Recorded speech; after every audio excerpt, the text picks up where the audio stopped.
ब्रेकनंतर तुमचं पुन्हा एकदा स्वागत। तुम्ही पाहताय बडे मुद्दे आणि एक मोठी बातमी। मुंबईतल्या चांदिवली विधानसभा मतदारसंघातील ईव्हीएमची तपासणी करण्याचे आदेश मुंबई उच्च न्यायालयाने दिले। देशाच्या इतिहासात पहिल्यांदाच मुंबई उच्च न्यायालयाने ईव्हीएमची तपासणी आणि छाननी करण्याची परवानगी दिली आहे।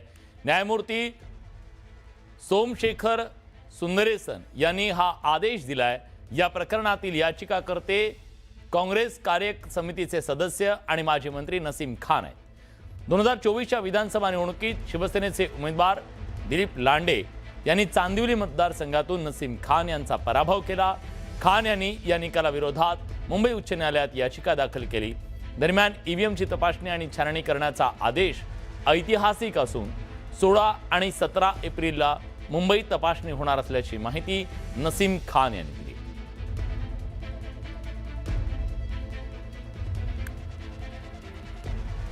सुष्मिता भदाणे पाटील आपल्या सोबत आता जोडले गेलेले आहेत। आपण थेट जातोय। सुष्मिता, गेल्या अनेक दिवसांपासून देशाच्या राज्याच्या राजकारणात ईव्हीएम गाजत होतं, पण हा निकाल किती महत्त्वाचा आहे या पार्श्वभूमीवर?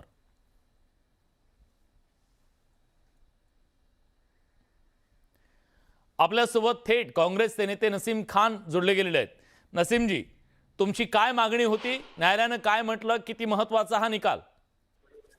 नाही, 2024च्या जो निवडणुका झाला, लोकसभा निवडणुकाच्या नंतर राज्याच्या विधानसभाच्या निवडणुका, त्या निवडणुकाचा जो निकाल आला, ते निकाल बघितल्यानंतर संपूर्ण देशामध्ये संभ्रम निर्माण झाला। महाराष्ट्रामध्ये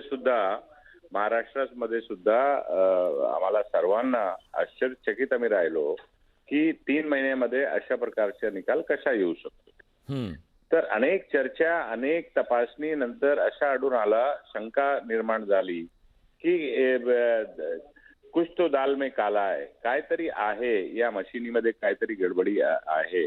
तर हा जे वास्तविकता जी परिस्थिती आहे, ही परिस्थिती पाहता न्यायालयामध्ये आम्ही सर्वांनी, अनेक लोकांनी याचिका दाखल केली होती, पण आमच्या याचिकामध्ये उच्च न्यायालयाने निवडणूक आयोगाला निर्देश दिलेला आहे की 2 महिन्याच्या आत यांना मशिनीमध्ये जे तपासणी करायची असेल यांच्या प्रतिनिधी। पण नसीमजी, तो डेटा स्टोर आहे अजून सुद्धा?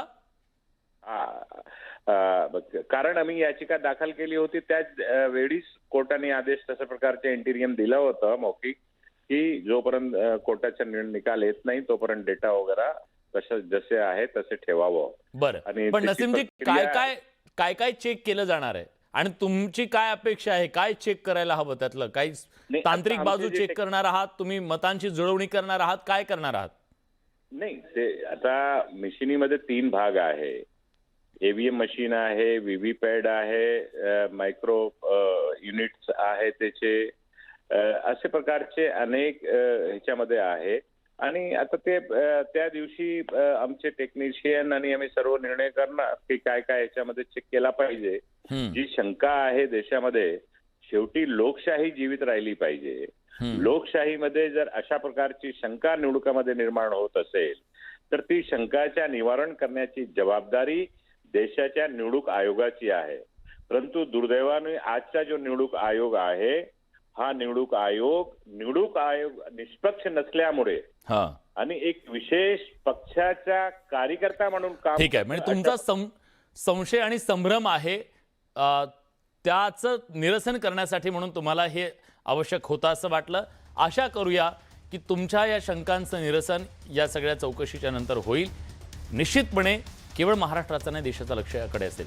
धन्यवाद नसीमजी, तुम्ही न्यूज 18 मराठीशी सविस्तरपणे बोललात त्याबद्दल।